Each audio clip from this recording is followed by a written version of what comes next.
हाँ जी फ्रेंड्स, क्या हाल चाल। Welcome back to my channel. तो आज के इस पॉडकास्ट में हम बात कर लेते हैं चबूतरा के बारे में, क्योंकि काफ़ी दिनों से हमने चबूतरा के ऊपर कुछ बातें नहीं की है, कुछ डिस्कशन नहीं किया है। उसके 3-4 व्लॉग्स जो है वो आ चुके हैं। उसमें से कुछ मैंने मिस आउट कर दिए थे बिकॉज़ मैं बिज़ी थी मैडम साहिबा के ऊपर में। तो चलिए, आज मैं वापस से आ जाती हूँ चबूतरा के ऊपर एंड आज का ये पॉडकास्ट होने वाला है टोटली बेस्ड ऑन चबूतरा। तो जिस तरह से चबूतरा ने अपने लास्ट वाले व्लॉग में दिखाया कि उसे एक एग्ज़िबिशन पे जाना है, जो कि आफरीन का एग्ज़िबिशन था। उस पे अलग अलग तरीके की चीज़ें वहाँ पर लगाई गई थी एंड चबूतरा को उस एग्ज़िबिशन में एज़ अ जज बोल लो आप, या फिर जज नहीं, आप एक तरह से ये बोल लो कि उसे एज़ अ सेलिब्रिटी वहाँ पे बुलाया गया था। मेन जो इंसान होता है जिसको बुलाया जाता है कि मेरी किसी भी फंक्शन में, किसी भी एग्ज़िबिशन में कि आप सबसे स्पेशल हो, तो उसे एज़ अ स्पेशल गेस्ट वहाँ पे बुलाया गया था। तो वहीं जाने के लिए चबूतरा रेडी हुई थी, लेकिन मतलब इतना ज़्यादा ब्लश लगाया हुआ था चबूतरा ने अपने फेस के ऊपर में।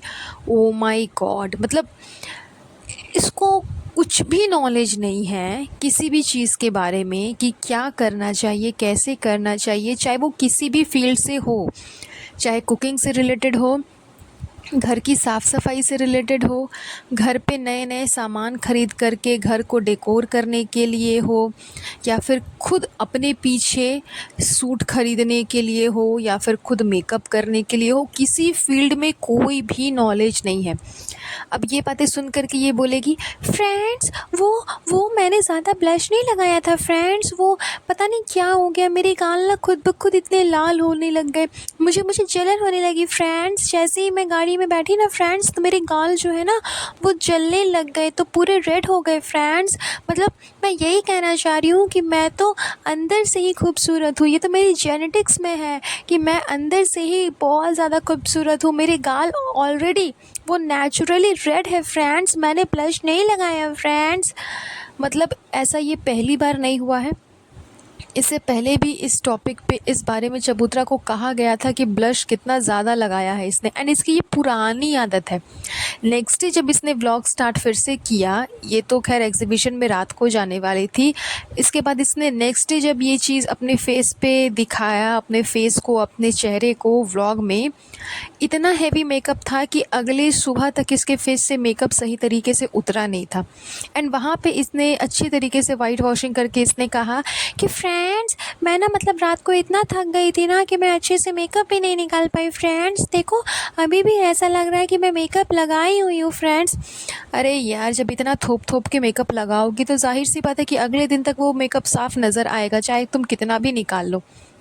तो इसने इतना हैवी मेकअप कर लिया था, चाहे फाउंडेशन हो, चाहे फिर आई शेडोज़ हो, या फिर लिपस्टिक हो, या फिर ब्लश हो, इतना हैवी मेकअप ये करती है। इसे पता नहीं कि इन इन लोगों को, सिर्फ इसे नहीं, इन सब को आदत है ना, वो मुस्लिम्स की वो आदत नहीं होती है हैवी मेकअप करना, उसके बाद में अरेबियन टाइप्स लगना, सऊदी की, जिस टाइप की सऊदी की लेडीज़ होती हैं जो ऊपर से नीचे पूरा बुर्का पहनी हुई रहती है एंड देन फिर हेवी हेवी मेकअप रहता है, उस टाइप का मेकअप इनको करने की आदत हो गई। इनके सूट्स आप देखोगे, घुटने से ऊपर तो कोई सूट रहता ही नहीं, सारे सूट्स घुटने के नीचे। फ़िलहाल चबूतरा को आप देख सकते हो कि वो कभी कभी शर्ट्स एंड पैंट पहन लेती है, लेकिन सुटारा बेगम को आप जब भी देखोगे ना, वो जो भी सूट पहनेगी उसके सारे सूट घुटने के नीचे ही होते हैं। मतलब स्टाइल नाम की कोई चीज़ नहीं है, डिज़ाइनिंग नाम की कोई चीज़ नहीं, मतलब कुछ भी नहीं है। बस खाली अलग अलग कलर्स के सूट्स पहन लेने हैं, अलग अलग दुपट्टे ले लेने हैं, गोटा पट्टी लगा लेना है, हो गया कलेक्शन, हो गया नया नया सूट्स का इन्वेंशन। बस यही है इनके अंदर। बाकी आप कुछ बोलोगे कि अलग हट करके किया है, अलग चेंज किया है कुछ अपने कपड़ों में, कुछ डिज़ाइंस में, कुछ स्टाइल्स में, कुछ भी नहीं। वही आपके 3 स्लीव्स, मतलब हाफ स्लीव्स से भी थोड़े से लंबे, फुल स्लीव्स रहेंगे नहीं, फुल स्लीव्स से थोड़े थोड़े से छोटे, 3/4 टाइप्स इन लोगों का स्लीव्स रहता है सूट में, घुटने से नीचे तक लंबाई रहती है। इसी टाइप के कपड़े ये हमेशा पहनते हैं एंड मेकअप तो इतना ही हैवी होता है जिसकी कोई सीमा ही नहीं है। तो पता नहीं इन लोगों को क्या शौक़ है इतना हैवी मेकअप कर कर के जाने का। इनको आदत सी हो गई है कि लोग इनके बारे में बोले, इनको टॉन्ट करें, इनकी गलतियाँ इन्हें गिनाएं, फिर भी अपनी गलतियों से ये सीखते नहीं हैं। तो खैर छोड़िए, ये तो हो गई चबूतरा की मेकअप के बारे में। जब ये वहाँ पर गई, वहाँ से वापस आने के बाद लगभग इसे काफ़ी लेट हो चुका था। आई गेस शायद रात के 12 साढ़े 12 के आसपास हो रहे थे जब ये वहाँ से वापस घर आई। उस टाइम पे ये बेशर्म औरत अपनी मम्मी के घर पे जा कर के, यानी कि सुटारा बेगम के घर पे जा कर के बेल बजा रही है। एंड जब ये घर के अंदर गई तो रेहान वहाँ पे सो रहा था एंड उसके फेस पे कैमरा ऑन करके 12 बजे रात को ये उसे जगा रही है एंड उससे पूछ रही है, उससे बातें कर रही है, फालतू की नौटंकी कर रही है। इसके अलावा कोई काम नहीं है इसके पास में। आई मीन वो दोनों बच्चे पढ़ाई करते हैं, सुबह उन्हें जल्दी उठ कर के पढ़ना होता है, एक को कॉलेज जाना होता है, एक को स्कूल जाना होता है। तो वो अगर 12 बजे रात तक जगे रहेंगे तो फिर वो सुबह उठेंगे कैसे? मतलब इसकी जो हैबिट है 2-2 बजे रात तक जगने की, वही हैबिट ये बच्चों पे भी डाल रही है। बिकॉज़ वहाँ से आने के बाद में, जहाँ पे ये गई थी एग्ज़िबिशन से, वहाँ से आने के बाद इसे अपने रेस्टोरेंट भी जाना था, क्योंकि इसकी कोई फ्रेंड इससे मिलने आने वाली थी रेस्टोरेंट में। तो ये वहाँ से फिर रेस्टोरेंट भी जाने वाली थी। तो आप समझ लो कि तकरीबन रात के 1:30-2 बजे तक तो ये लोग रेस्टोरेंट में ही थे।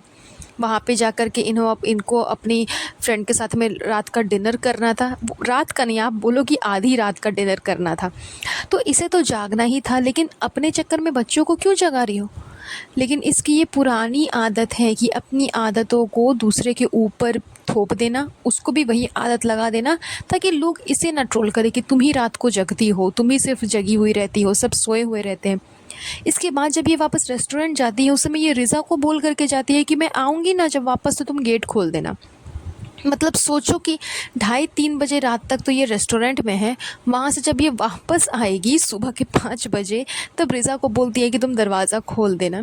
तो खैर सुबह के 5 बजे तो नहीं आएगी, वो मैं कहने के लिए बोल रही हूँ। 2:30-3 बजे के आसपास जब ये रेस्टोरेंट में थी, तो ज़ाहिर-सी बात है कि उतनी रात को ये वापस फिर घर आती एंड घर आने के बाद फिर रिज़ा को बोलती कि तुम दरवाज़ा खोल दो। तो उतनी रात तक कोई जगा हुआ रहेगा? रात भी क्या, आप समझो आधी रात हो रही थी। तो ये तो इनकी रूटीन हो चुकी है कि आधी-आधी रात तक जगना, बाहर घूमने जाना, फिर सुबह घर वापस आना एंड फिर दोपहर में सो कर के उठना एंड कहना कि हम तो सुबह सो कर के उठ गए थे फ्रेंड्स, हम तो 12 बजे के बाद खाना खा रहे हैं फ्रेंड्स, सुबह से तो हम भूखे हैं फ्रेंड्स। अरे सुबह से तुम जगी हुई कहाँ हो? सुबह से तो तुम सोई हुई हो, तुम तो सुबह में सोई थी।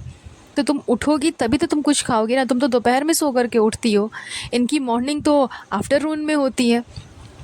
तो इसकी हरकतें ऐसी नहीं है कि ऐसा पहली बार है कि हम कह रहे हैं इस बारे में कि ये काफ़ी रात तक जगती है, ये बहुत लेट नाइट तक जगी हुई रहती है। जी नहीं, ये इसकी पुरानी आदत है। लेकिन फिर भी आप देख लो, ये सुधरने वाली में से नहीं है, ना इसकी आदतें बदलने वाली में से है। इसके पास में बहुत काम होता है फ्रेंड्स, इतना काम होता है कि बेचारी बहुत थक जाती है। इसलिए एंड टाइमिंग को मतलब टाइमिंग की भी कुछ फ़िक्स नहीं होती है, कभी भी कोई भी मिलने आ जाता है फ्रेंड्स एंड इसको जाना पड़ता है फ्रेंड्स। तो अपने चक्कर में बच्चों को क्यों घसीट रही हो, उनको क्यों पीस रही हो, साथ ही साथ अपने माँ बाप को क्यों पीस रही हो? तुम्हारा अपना खुद का फ्लैट है, उसके बाद अलग से फ्लैट तुमने रख लिया है ख़रीद करके, तो तुम वहाँ जाओ ना। तुम 2 बजे रात को वापस आओ, 3 बजे रात को वापस आओ, या फिर रात भर बाहर रहो, या फिर किसी भी टाइम पे आओ। अपनी अम्मी को क्यों परेशान करती हो? उन दोनों बच्चों को क्यों परेशान करती हो? अपने फ्लैट में जाओ, आराम से कितने बजे भी आओ, अपना चाबी से अपने फ्लैट को खोलना और अंदर चले जाना। लेकिन नहीं, ऐसा नहीं करना है ना। बिना रिज़ा रेहान को दिखाए इसका व्लॉग कंप्लीट भी नहीं होगा, कंप्लीट क्या, स्टार्ट ही नहीं होगा एंड ना ही चलेगा, क्योंकि रिज़ा रेहान एंड अम्मी यही 3 हैं जो कि इसके व्लॉग में नज़र आते हैं, जिसके वजह से इसका व्लॉग चलता है। तो जब तक उनको दिखाएगी नहीं तो इसका व्लॉग कहाँ से बनेगा? एंड अब व्लॉग में दिखाने के लिए टाइमिंग की तो खैर कोई परवाह ही नहीं, इन लोगों को किसी भी समय में कैमरा ऑन कर के व्लॉग शूट कर लेना है। ये तो इनकी पुरानी आदत है। तो यही थी चबूतरा के व्लॉग में उसकी हरकतें, जिसके बारे में मैंने आज डिस्कस किया। नेक्स्ट पॉडकास्ट बहुत जल्द चबूतरा के ऊपर ही होगी। आई होप आपको आज का ये पॉडकास्ट अच्छा लगा होगा। बहुत जल्द मिलेंगे आप लोगों से नए पॉडकास्ट पे। सो गाइज़ प्लीज़ मुझे कमेंट करके बताइएगा कि आपको आज का ये पॉडकास्ट कैसा लगा एंड लाइक एंड शेयर ज़रूर करिएगा एंड मेरे चैनल को सब्सक्राइब कर दीजिएगा। तब तक के लिए अपना ध्यान रखिएगा। Have a nice day, bye bye.